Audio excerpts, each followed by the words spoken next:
তো hello guys, তো আশা করি আপনারা সবাই কেমন আছেন। তো সবাই ভালো আছেন।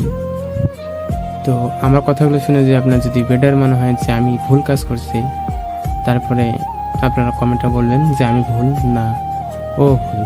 তো আমাদের এদিকে একটা মাঠ আছে, তো প্রতিদিনই আমি খেলতে যাই।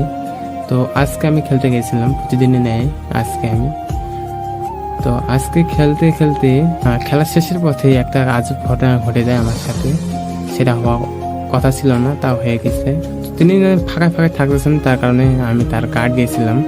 তো যাওয়ার পথে আমি তার বলগুলো পাস করে দিতেছিলাম, তার রাগ হয়ে গেছিল একটু বেশি। তো তার কারণে আমাকে ধাক্কা দিয়েছিল, দেওয়ার পর বলটা কেড়ে নিছি। তো আমি তাকে টিমে হচ্ছিলাম, করার পর আমি যাই হোক একটা বাজে কথা বলছি।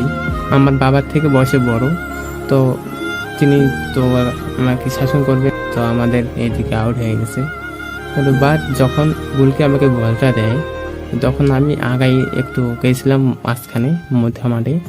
তো সেখান থেকে আমি বলটা ছাড়ার পর সে গরমতে এসে আমাকে এখানে এখানে এখানে একটা বাড়ি দেয়, এই কিলকানিখান দিয়ে এখানে একটা বাড়ি দেয়। তো বাড়ি দেওয়ার পর আমার হাতটা আজকে ভেঙে গেছে। আমার বাবার থেকে বয়সে বড়, তো তার কোনো হুঁশ জ্ঞান নেই। তো আমি রাগবাগ হই নাই, কারণ আমার থেকে বড়। তো তার নাম আমি বলবো না।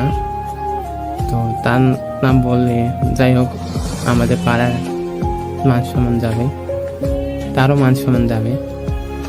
তো আমি জানি ভিডিওটা সেও দেখবে।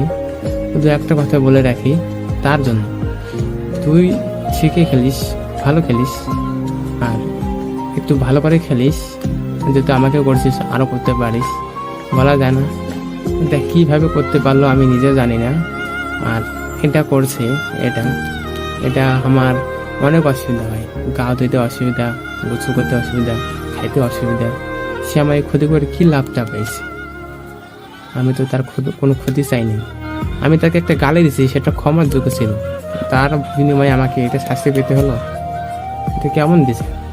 তুমি বাবার বসে একজন বড়, তুমি সে জ্ঞান দিবে, বুঝাবে যে ভুল। যাই হোক আমাকে যদি দুটা থাপ্পড় দিত, তা আমি মাথা বেঁধে নিতাম। তো এত বড় শাস্তি তো আমাকে দেওয়ার কথা ছিল না, কেন দিল আমাকে?